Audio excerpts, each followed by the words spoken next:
Hey friends, welcome back to all about nutrition. मेरा नाम है अर्पित मंगल और गाइस, जैसे कि आपको पता है हमने सप्लीमेंटेशन सीरीज स्टार्ट की है जिसमें मैं ऑलरेडी एक टॉपिक पे वीडियो कवर कर चुका हूँ, सिट्रुलिन और सिट्रुलिन मैलेट। अगर आप लोगों ने वो वीडियो अभी तक नहीं देखा है तो डिस्क्रिप्शन बॉक्स में उसकी लिंक मैंने डाल दी है, आप जाके चेकआउट कर सकते हैं। और आज का वीडियो जो रहेगा गाइस वो बीटा ओलेनाइन पे रहेगा। तो सबसे पहले हम समझते हैं कि ये बीटा ओलेनाइन होता क्या है। तो देखिए, बीटा ओलेनाइन एक नॉन एसेंशियल अमीनो एसिड है, एक ऐसा नॉन एसेंशियल अमीनो एसिड जो नए मसल टिश्यूज, नए मसल बिल्डिंग के काम नहीं आता। देखिए गाइस, हमारे मसल बनते हैं 20 डिफरेंट अमीनो एसिड से और उन 20 डिफरेंट अमीनो एसिड में बीटा ओलेनाइन नाम का अमीनो एसिड नहीं आता।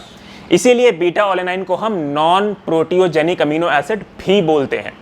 तो बात करते हैं बीटा ओलेनाइन का रोल क्या है, बीटा ओलेनाइन का सप्लीमेंटेशन फिर क्यों आता है, उसके बारे में हम आज बात करेंगे। तो देखिए गाइस, जब भी आप बीटा ओलेनाइन कंज्यूम करते हैं तो बीटा ओलेनाइन हिस्टिडीन के साथ मिलके कार्नोसाइन का प्रोडक्शन करता है। देखिए, हमारे मसल्स में ऑलरेडी हिस्टिडीन का लेवल बहुत ज़्यादा होता है पर बीटा ओलेनाइन का लेवल कम होता है।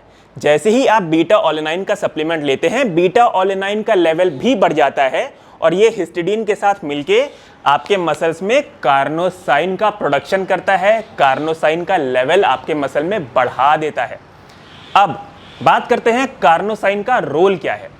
तो देखिए गाइस, जब भी आप एक्सरसाइज करते हैं आपके मसल्स में लैक्टिक एसिड का प्रोडक्शन होता है, फिर ये लैक्टिक एसिड जाके कन्वर्ट हो जाता है लैक्टेट में और वो लैक्टेट हाइड्रोजन आयॉन्स रिलीज करता है।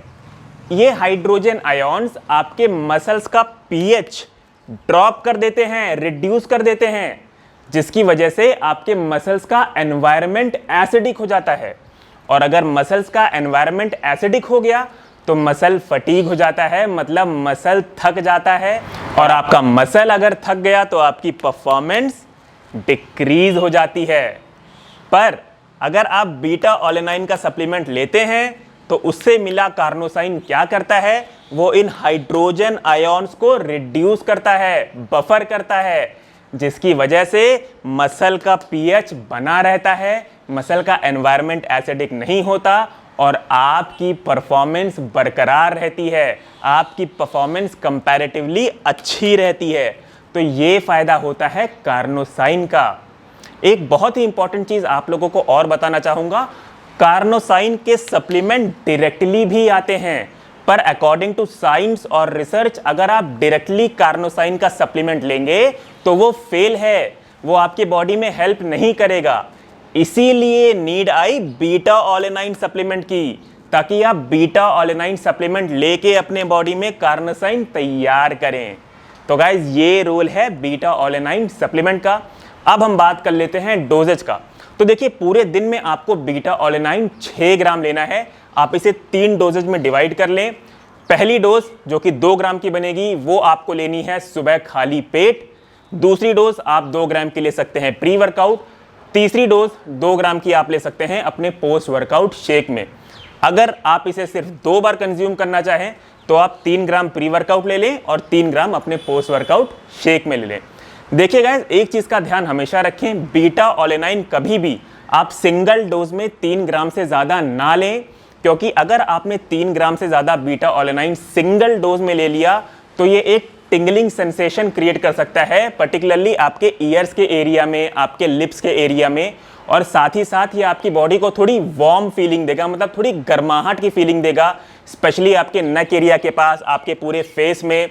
तो ये जो वार्मथ फीलिंग और टिंगलिंग सेंसेशन वाली फीलिंग है, इसके कोई साइड इफेक्ट्स नहीं है, पर ये आपको थोड़ा डिस्कंफर्ट कर सकता है। इसलिए 3 ग्राम से ज्यादा सिंगल डोज आप बीटा ओलेनाइन की ना लें। अब एक ऐसे चीज की भी बात करेंगे गाइस जो पूरे यूट्यूब में आपको कोई नहीं बताएगा, और वो ये है कि ये जो बीटा ओलेनाइन सप्लीमेंटेशन का मैंने आपको पूरा वर्क बताया है, ये एक और बहुत ही सस्ता सा सप्लीमेंट भी करता है, और उस सप्लीमेंट को हम बोलते हैं क्रिएटिन। मतलब अगर आप ऑलरेडी क्रिएटिन सप्लीमेंटेशन पे हैं तो आप बीटा ओलेनाइन ना लें। उस केस में आप अपने पैसे बचाएं, आपको बीटा ऑलेनाइन सप्लीमेंटेशन पे पैसे खर्च करने की ज़रूरत नहीं है। अपने पैसे आप अपने डाइट पे खर्च करें, अच्छे से प्रोटीन फूड पे खर्च करें, जो कि सबसे ज़्यादा ज़रूरी है आपका बॉडी कॉम्पोजिशन को चेंज करने के लिए।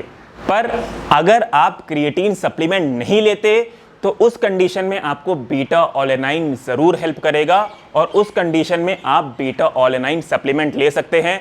डोजेज क्या रखनी है मैंने आपको ऑलरेडी बता दिया है। ऑलराइट गाइस, तो ये थी एक्सप्लेनेशन बीटा ऑलेनाइन सप्लीमेंट के बारे में। बहुत ही शॉर्ट में लेमैन लैंग्वेज में आप लोगों को समझाने की कोशिश की है। आई होप आप इसे अच्छे से समझ लिए होंगे, कैसे यूज़ करना है, कब यूज़ करना है, कब यूज़ नहीं करना है, वो सब आपको क्लियर हो गया होगा। अगर इतनी सी भी डाउट है, इतनी सी भी, तो आप प्लीज़ मुझे इंस्टाग्राम पे फॉलो करें, डायरेक्ट मैसेज कर सकते हैं। आपको आपकी क्वेरीज़ का आंसर मैं वहाँ पे दे दूँगा। मिलता हूँ गाइस आपसे अपने अगले वीडियो में। Till then be healthy, take every precautions and stay safe.